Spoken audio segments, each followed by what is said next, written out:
All right, so we still got a little bit of framing left to do at this house, but the plumbers are inside, so we're like completely out of their way. We finished the little stuff that we needed to do yesterday to get out of their way. So we're gonna go ahead and start our siding. And so the first thing that we like to do when we show up at a job site to side is to split our dry bundles. What I mean by dry bundles is stuff that absolutely has to stay dry. So our flashing tape, our bear skins, and even though those can get wet, they have a little peel and stick thing on the back, and if they get wet then they don't work very good and it just makes things a pain in the neck. So that stuff we put up and keep dry. And then I'll split the other bundles nicely so I can down stack and get to the materials, and I'll spread my materials out a little bit so I can just grab a few pieces and go at a time. Because I'm not one of the people, I don't cut trim for the whole house and trim everything and then fall back and do this and then fall back, and we go wall for wall. So we're on the back side, we're almost fully papered. We have enough to get, you know, a third of the way up the wall. And then the rest, we're gonna be up there anyway, since this is just taller than a regular 8-foot wall. We're gonna have pump jacks or something, probably not on this will be ladder jacks, and we'll lean ladders and have a plank system up there. So we're gonna be up there anyway, so why would we break off and have to reset up to paper and this or run around with the ladder, right? So just think about that with your setup. Of course, for this company, framers are responsible for the paper. So if we weren't siding this house, we would have to do what we have to do. But in this situation, because we're siding behind our own framing, we're able to do that.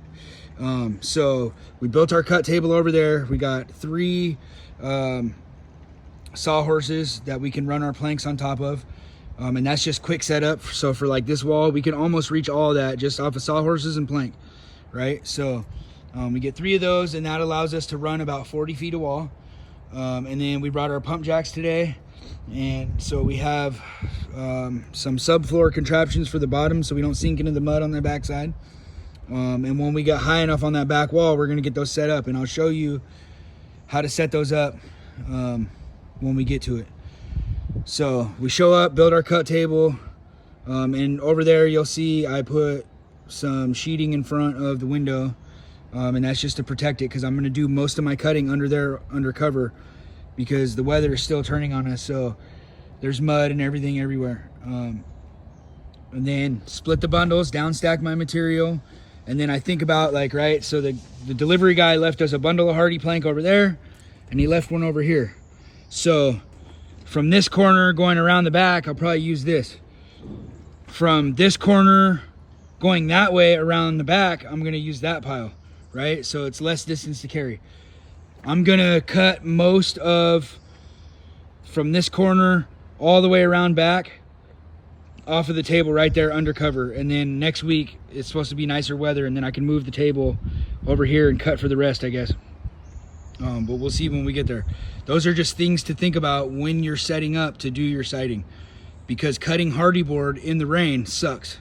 So we're not afraid of rain, but it turns into a mucky mess, right? You could imagine a bunch of concrete powder getting wet and just sticking over everything. And now you got to sit there with rags and you got to wipe every board and this and that and the other. So try to set yourself up somewhere dry if you can. It's going to make your life way better. And then I'll do a rough count. Like, I'm not actually counting, but I'll make sure we have a little bit of everything to start. Got a little bit of flashing, a little bit of Hardi plank, all kinds of different trim in this pile over here. I got what we call pretty trim. It's 1x2 whiteboard, and we got soffit panel down here. We got caulking, nails. I already pulled our bear skins, right? So this is just a rough count. I'll recount when I get about halfway through a job, and I do the same thing when I'm framing, right? So that way I'm not ordering too much materials for our next bundle that we need to finish. And then that way the company that we're working for isn't wasting a bunch of materials either and having stuff sit around, right? So that's kind of what we do. And this is what I was talking about. We covered these windows because we're gonna cut right here, and we'll probably put Tyvek over this so we're not gassing out the plumbers with concrete powder.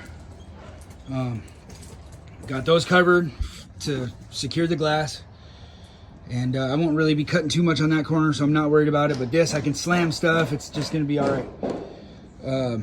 This is how I like to do cut tables. I'll leave a nail and bend it up and maybe put one over here, and that'll hold my big square because I scribe every board as I pass it off to Aaron. And then once we're mostly set up, he splits off and he's over there and he's scribing lines because we nail every board per stud unless it's physically impossible.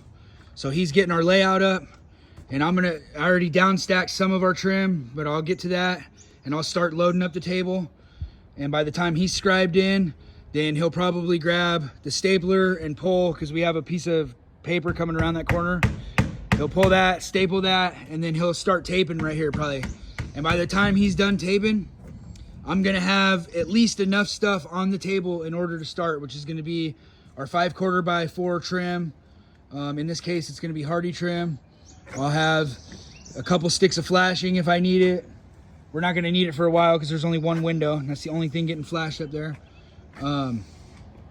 And I'm just thinking about that as I'm gonna set up. So those are things to think about on your first day setting up to site a job. And we're back to being super muddy back here. So we made these feet right here. These feet are for the bottom of our pump jacks.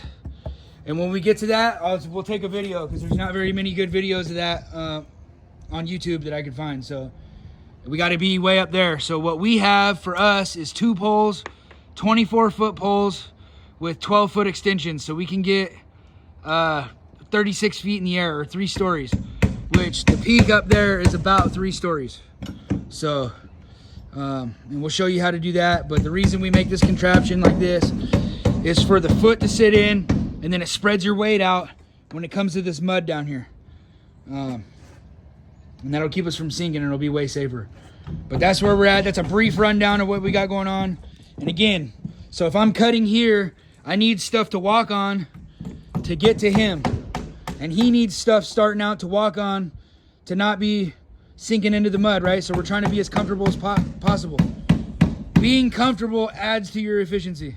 So think about that.